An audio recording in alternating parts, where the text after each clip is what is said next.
burung mangkat sekolah. Pernah mimpi kayak gitu? Karena Anda serius pengen sekolah, karena Anda bertanggung jawab dengan sekolah. Anda puasa, itu tidur mimpi batang, terus ketakutan bangun, alhamdulillah ternyata mimpi. Anda bermimpi kencan dengan perempuan, bangun tidur, wah ternyata mimpi, tahu tak jadi ini, aku takut ternyata mimpi. Saya itu pernah mimpi gitu kan, kencan dengan perempuan gitu, diajak tuh, enggak lah, aku enggak lah, nanti dosa gitu. Begitu banget diangkut atau mimpi yang gelem gitu. Kan enggak ada resiko gitu. Itu karena di sebelumnya kita pengen gitu, kita pengen terus cari. Nah, bagi orang yang tidak tahu hukum, dalam mimpi pun dia akan melakukan. Teman-teman, jujur, saya itu meskipun dalam mimpi saya nggak berani. Yang dalam mimpi kamu berani, di alam nyata pun kamu berani. Karena sama pikiran lebih mimpi, kalau pikiran lebih urip sama. Jadi saya sering diajak kencan orang di dalam mimpi itu saya menolak, karena mengira betulan. Nah, kalau Anda pernah bermimpi melakukan dengan orang lain, di alam nyata kamu pasti bisa melakukan dengan orang lain. Masuk akal? Mikir. Nah, biasanya bagaimana kalau laki-laki yang mandi basah itu? Mereka tidak perlu melakukannya, bersentuhan saja sudah. Contoh Pak Olu ya, pada saat mandi basah kan tidak melakukan, toh? Hah? Melakukan kalau dalam mimpi. Melakukan sama siapa? Betul. Perasaan seperti itu. Berarti Anda kalau di alam nyata pasti melakukan. Saya kalau mimpi basah pertama nggak merasa melakukan, hanya bersentuhan. Nggak melakukan. Karena di alam nyata pun saya nggak berani melakukan. Kalau tidak halal.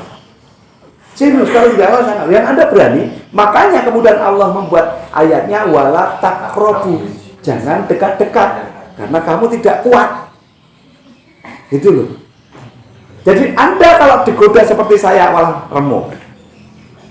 Kalau godanya seperti saya akan remuk. Karena model orang yang seperti ini pasti digoda yang lebih berat. Diminta di tempat yang saya berkali-kali dan alhamdulillah kuat. Oke, kembali ke mikir tadi. Ini pun saya juga mikir. Pikiran saya begini. Kalau saya melakukan, nikmatnya hanya sebentar. 36 tahun kalau kita mau saya nggak diterima. Saya mikir. Nah, orang yang tadi tersesat karena tidak mikir. Ketemu lagi ya teman-teman semuanya. Orang yang tidak mikir yang sedang berbuat dosa. Ya, saya teruskan lagi. Jadi tadi gimana? Lupa, dan orang yang tidak mikir ternyata sering berbuat. Ini saya menggiring teman-teman semuanya untuk bahwa pikiranmu tinggo. Pikiranmu selalu tinggi. Nanti kamu akan tidak tersesat, nanti kamu akan bertumbuh. Pikiran manusia jika tidak berpikir, maka yang bekerja adalah pikiran reptil. Apa pikiran reptil? Dia akan mengambil langkah mana yang menyenangkan untuk didatangin, mana yang tidak disenangkan untuk dijauhi. Bahasanya fight atau fight. Flight atau flight apa? Fight, tarung, flight, terbang. Itu pikiran singkatnya, pikiran reptilnya. Orang yang malas mikir, ini saya kabur atau tanggung jawab. Pikiran singkatnya. Pada jadi kabur itu berpikir, kapan saya flight, saya tanggung jawab. Dia harus mikir lagi bagaimana menjalankan tanggung jawabnya. Tapi sekali lagi, jika Anda kemudian mau berpikir yang lebih panjang, itu pikiran pendek ya. Berpikir panjang, maka tindakan-tindakan yang tadi tidak bertanggung jawab tidak akan dijalankan, berbohong tidak akan dijalankan, lupa akan hilang.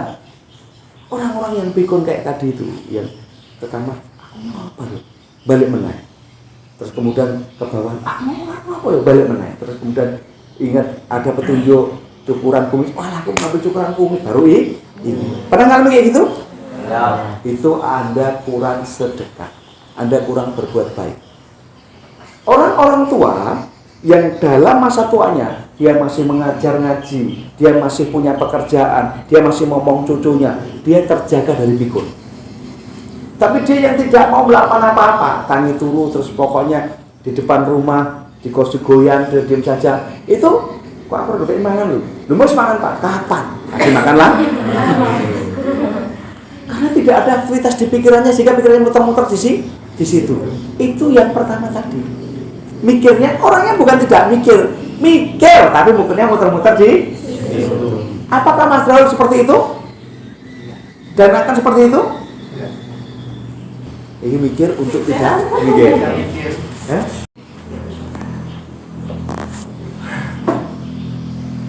Cirinya lagi, orang itu dalam waktu yang lama di tempat yang sama. Ya, cirinya lagi dalam waktu yang lama di tempat yang sama. Kalau Anda 1 tahun, 3 bulan masih funding, 6 bulan masih funding, 1 tahun masih funding, orang ini mikir untuk tidak mikir. Tapi kalau dia mikir, bagaimana ya saya itu besok sudah tidak di funding lagi. Bukan kemudian meminta, tapi dia berpikir. Terus kemudian yang orang-orang yang tadi, yang otak reptil tadi ngomong gini, aku kalau nggak di admin enggak lah, aku keluar saja. Itu orang itu tidak mikir. Aku kalau nggak digaji segini enggak lah, nggak cukup. Orang itu tidak mikir. Suruh orang lain mikirin dia. Orang seperti ini cepat mati. Loh, orang yang dilayani itu cepat mati kalau dia tidak segera melayani. Ini bayi dilayani terus dia nggak tahu bisa untuk melayani orang tuanya, dia akan cepat mati. Coba bayimu itu setelah besar, setelah gede, orang asal kamu perintah.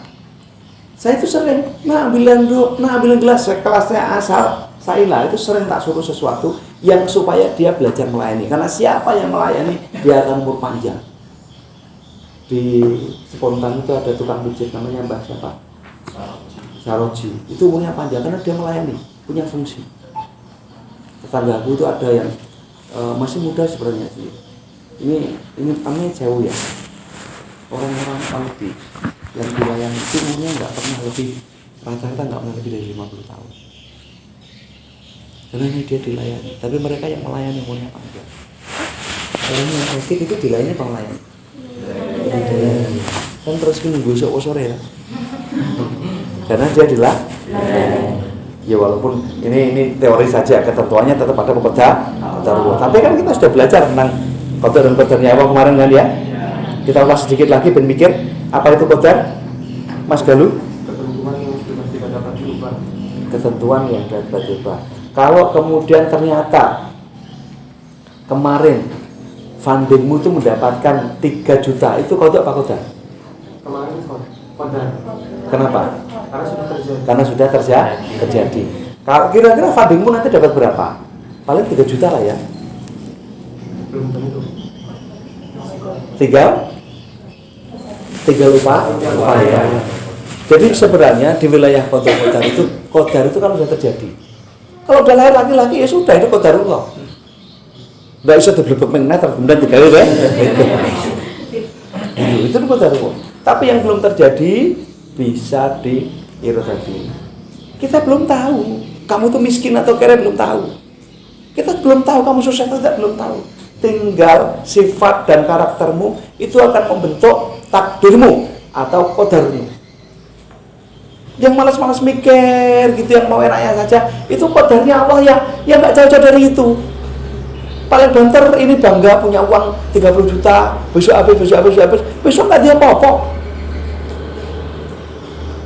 Yang hari ini mikir terus karakternya bagus, hari ini punya 1 juta, besok 2 juta, besok 5 juta, bertumbuh terus. Saya ulangi sekali lagi, mereka ini yang paling penting. Mereka yang malas berpikir, mereka di satu tempat yang lebih lama. Analoginya, ini hari ini dia kelas 3, besok datang lagi kelas 3 lagi, itu malah mikir, makanya kawan. Ada yang kayak gitu waktu sekolah? Ada. Ditingkatkan lagi, kemarin ranking 10, besok ranking 10 lagi, itu juga malas mikir. Hari ini Rio 1 miliar, besok 1 miliar, besok ngono itu malas mikir.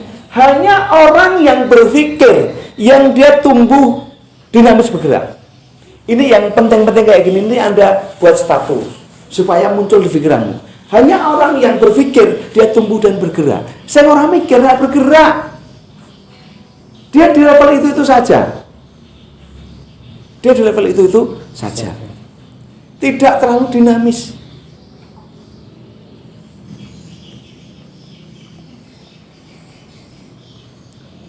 Coba ada 2 poin yang kata penting yang tadi saya ucap, mungkin 5 poin dari permasalahan orang tidak berpikir.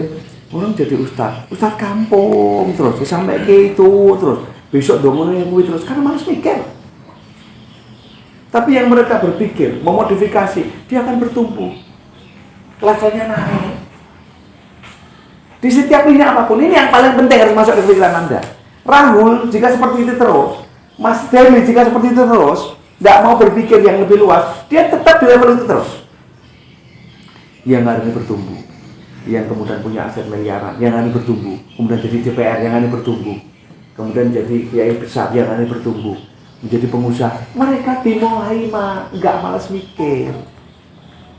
Bahkan yang hari ini jadi karyawan, kemudian jadi supervisor, itu orang-orang yang nggak malas mikir.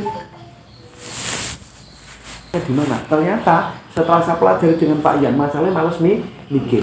Setelah saya jajak pendapat, terutama dikasih oleh Pak Ian, bilang, Desi kok kayak gitu terus? Desi pernah tak tanya, Pak, kok kalau punya duit sekolahnya mau nggak? Wah, malas mikir, Pak. Dan ternyata memang benar. Dia karena malas mikir jadi malas gerak. Karena malas gerak, dia berada di tempat yang situ-situ saja. Malas mikir gagal mengelola emosi, jadi takut, jadi marah. Malas mikir jadi tidak bertanggung jawab. Malas mikir jadi bohong. Ya bohong karena malas mikir. Malas pikir untuk kemudian bohong aja lah. Malas mikir. Apakah Anda siap untuk insaf dari semuanya itu? Sebelum nanti Mbak Desi menceritakan ilustrasinya, perjalanannya selama malas mikir itu adalah mereview kejadian selanjutnya dan membayangkan kejadian selanjutnya. Ya, sebelum mikir itu, ini teknis berpikir ya. Anda mau melakukan apapun, berpikir ini kan untuk mengambil sebuah keputusan toh. Saya harus ngapa? Kemudian berpikir, mereview yang sudah terjadi. Loh, aku sudah mempelajari ini. Oh, tak gunakan ini. Membayangkan yang akan datang. Kalau saya melakukan ini yang terjadi ini namanya seni bagaimana menggunakan pikiran. Mereka yang malas pikir nggak pernah mau mengingat yang kemarin dan nggak pernah berpikir nanti gimana. Pada saat orang mencuri itu nggak pakai berpikir pikir carry. Makanya begitu ada manajer berpikir membuat sebuah status pikir carry, langsung aku coba awasi. Kenapa? Orang yang seperti itu biasanya simple fee instan. Pikir carry, gasak-gasak di pikir carry. Udah beli aja dulu. Langsung aja pikir carry. Harusnya pemikir yang sudah terjadi dipelajari. Yang akan terjadi diprediksi. Oke ya, berpikir itu sebenarnya untuk memutuskan. Kalau sekali lagi, orang berpikir itu memutuskan. Saya harus apa ya? Maka berpikir dalam kalibrasi hitungan detik. Saya harus apa ya? Seret itu pikirannya bergerak kalibrasi detik. Terus kemudian dia melihat masa lalu. Kok Jokowi nane mencuri kebuki wong. Misalnya begitu. Dalam kalibrasi berpikir cepat. Saya harus ketemu orang. Dia berpikir ke belakang. Aku dulu pernah diajari public speaking. Saya harus praktek ini. Nanti terus pikirnya juga melesat ke depan. Kalau saya praktekkan ini dengan cara yang baik, orangnya percaya sama saya, maka terjadi trust, terjadi kepercayaan, maka closing mudah. Pikirannya juga mudah memprediksi. Tidak pikirkan. Orang yang seperti itu teman-teman semuanya pasti bertumbuh. Pasti bertumbuh. Bukan kemudian kemarin hanya mikir kemarin saja dan tidak mikir ke depan, lambat bertindak. Orang yang mikir kemarin saja, dulu ada presiden namanya SBY, pertimbangan melulu. Ibarat kamu jadi pengantin baru, udah dibuka ini, saya pakai jurus apa deh ya? Cepat mas, nanti dulu aku mau memikirkan jurus yang tepat ini. Tak mulai dari mana deh? Cepat loh, nanti dulu toh. Kalau dari sini jadinya begini, kalau ini, nah ini lama, akhirnya masuk angin aku akhirnya cari yang mas.